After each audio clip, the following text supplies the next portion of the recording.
caught in the crossfire.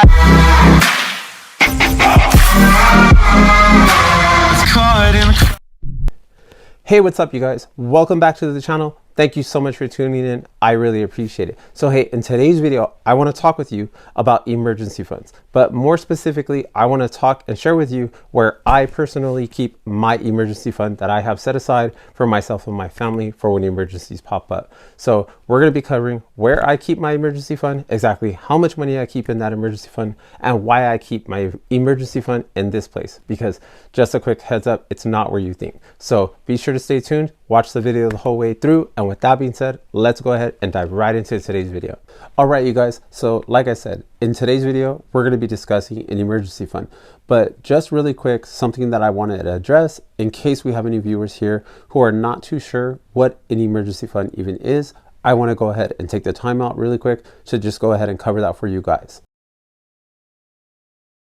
Okay, so what is an emergency fund? So an emergency fund is basically some money that a person sets aside during their life, and while they're earning some money, while things are going good, you know, there's no problems with their job, their pay's great, the car's running, you know, everybody's healthy and fine, there's no problems, there's no issues. So during this time, while the good times basically are happening, you want to go ahead and start setting some money aside, and you're basically planning ahead during the good times for these potentially bad times that are coming up, or just potential large expenses that, you know, again, they'll potentially pop up in life. And when those do pop up in your life, you basically have planned during the good times for those particular bad times. And that money that you've set aside, those particular monies or money that you've set aside, that amount of money is called an emergency fund. So like I said, that's what we're talking about in this video. We're going to be discussing exactly where I keep my emergency fund, how much I keep in that emergency fund for myself and my family, why I keep that there. And then after you watch, you know, the video all the way through, maybe you decide you want to do the same with your emergency fund, and that maybe if you don't even have an emergency fund, well then maybe after watching this video, it will convince you that, hey, you know what, I don't have an emergency fund, maybe I should go ahead and get one started for myself. And you might even decide you want to, you know, go about investing into your emergency fund the same way that I do with mine. So let's go ahead and dive right into today's video. All right, so let's not waste any time and let's get right into the reason why you came here to click on this video in the first place. And that's because you want to find out where I keep my emergency fund. So I keep my emergency fund in an index fund. Now, when I say index fund, in case there's anybody who's not too sure what an index fund is, basically an index fund is it's a tool within the stock market where instead of investing into one particular individual company or stock, you're investing into basically a bucket, or however you want to think about it, but you're basically diversified amongst, you know, a bunch of different companies within the stock market. So you're not investing in any one company, but instead you're like, okay, I don't know which one of these companies is going to do well for me, but instead I'm going to invest in a large group of companies. And you're basically at this point, you're playing the average. You're going to have some that are doing good, some that are not going to do as well. But overall, when it's all said and done, you know, when it averages out, the good are going to, you know, make up for the bad, and the bad, well, you know, they just kind of weigh down your good. But at the end of the day, it'll average out to overall about a 10% average annual rate of return. Now, why do I keep my emergency fund in something like, you know, something as volatile as, you know, an index fund within the stock market? Okay, well, let me explain to you. So when I look at, you know, the traditional advice that you hear from most, you know, people, like whether you watch other financial YouTubers here on YouTube, or, you know, you read a blog, or you just do a quick Google search, whatever it is, wherever you see, or you know, you talk to someone and you ask them, hey, you know, where do you keep your emergency fund, if they even have one? Most people don't, but that's also why, you know, they struggle whenever an unforeseen or even like the most obvious large expense pops up. They're not ready for it. But that's not going to be you, because you're watching this video. But nevertheless, if you know, basically do your research, you're going to see the most typical advice you get from most financial people in the financial world is going to be open up, you know, a savings account at whatever bank that you bank at, and then just, you know, go ahead and park your emergency fund money there. And that's fine, you know, there's nothing wrong with that. And then the other advice you'll hear is something like this, like, okay, to one up having your emergency fund at your banking institution that you bank with in just a regular savings account, you can do better by going ahead and, opening up and having your emergency fund in a high yield savings account. And okay, there's nothing wrong with that as well. Like hey, if you want to do that, that's great. I'm glad nevertheless, regardless of whether you chose option 1 and have it at your bank or option 2, you maybe, search online, find an online bank that offers, high yield, and you decide, hey, I want to park my emergency fund, in that bank and earn a little higher interest. There's nothing wrong with that either. Like, that's a great option. But in this video, I'm explaining to you why and where and why I keep my emergency fund where I do. So this is why I don't follow that particular advice right there. So I like to do things differently than most people. And that also means I'm going to get a different result than those other people. Now, I get it. The whole purpose behind an emergency fund is not exactly for your money to make money. But I also don't like my money to lose money at all, because as you can tell in these times that we live in right here, inflation can go up and inflation can go down. And I really don't like the idea of my money just sitting there and essentially either, being where my money is deteriorating over time, like the value of my money is, basically getting beat out by inflation, or at best keeping up with inflation. So that's why I go ahead and ask myself, okay, where's like one of the most conservative, most safest places where I could park my emergency fund money, where it's easy access to it, whenever I need it, I could go ahead and access it. But at the same time, I'm not taking any real serious risk with this money because I need it. I need it for, either something for myself particular or for my family. And when it comes to my family, I really don't take any risk whatsoever. Now, and when I look at an index fund, and particularly when I tell you guys that I have, mine and my family's emergency fund invested in an index fund, I'll go ahead and tell you the specific index fund that I hold our emergency fund in. And the stock ticker symbol for that particular index fund is swppx. And that particular index fund is an index fund that's managed by Charles Schwab. That's not, the brokerage company that I use, but that's the particular, company that manages that fund.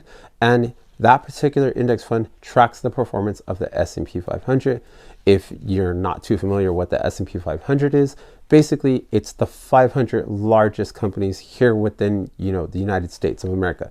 And I tell myself, okay, based on the research that I've done, all the historical data, basically that index fund is about as safe and as solid and secure of an investment as you could possibly get. Now, if I tell myself, okay, if this is 500 companies that I'm betting on, and even better than just 500, it's the best and the biggest 500, largest corporations here in America. And I tell myself, okay, what's more safer than that? There's not going to be, you're not going to find a more safer place to put your money. And then, okay, so now I know my money's safe. And then on top of that, what is the type of returns that you get if you invest into an S&P 500 index?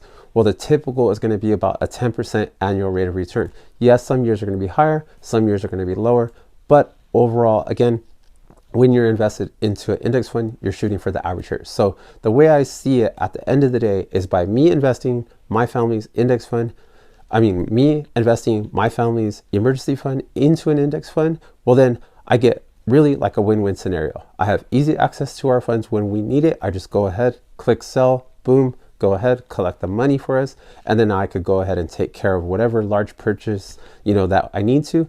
But at the same time, I have the advantage of knowing that the value of my family's emergency fund is going to go up over time, because that's just simply the track history of investing into the index fund that tracks the performance of the S&P 500, like the one that I'm buying for myself and my family, the swppx. And how do I go about, how did I go about setting up that, emergency fund account? It was just simple. I just opened up my brokerage account. I personally have E-Trade.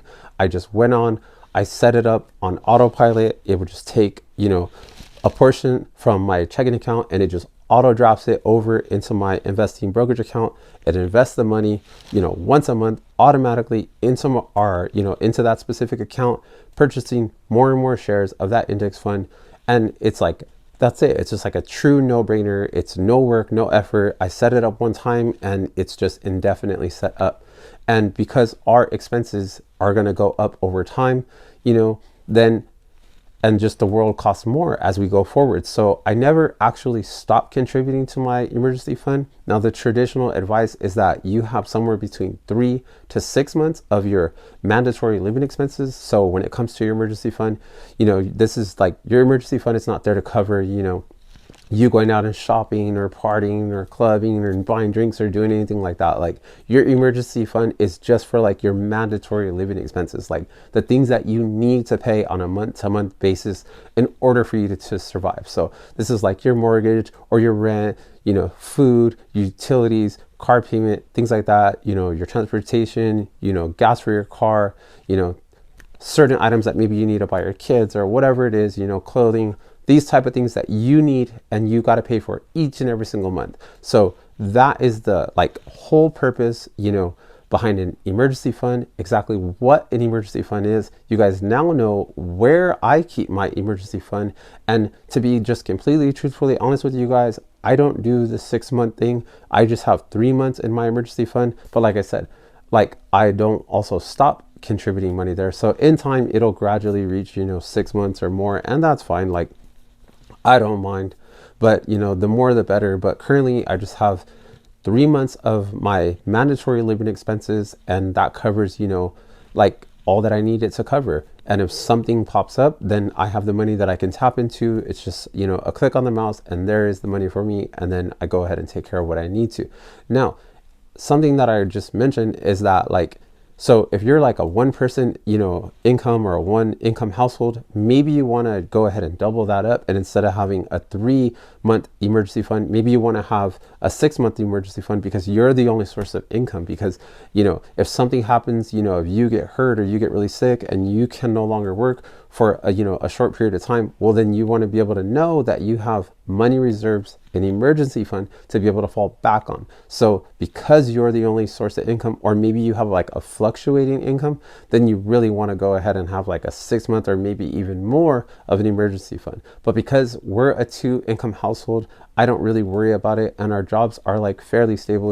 I don't see a whole lot of risk when it comes to our job outside of just, typical things that could happen to anyone. So I feel very comfortable and very fine with just holding on to a 3-month emergency fund. But like I said, our emergency fund, it grows over time because I just don't stop contributing to it. So now you guys know exactly where I keep my emergency fund, what an emergency fund is, how much money you should keep in your emergency fund. And, like I said, that I personally choose to invest my family's money into an index fund, which tracks the performance of the S&P 500.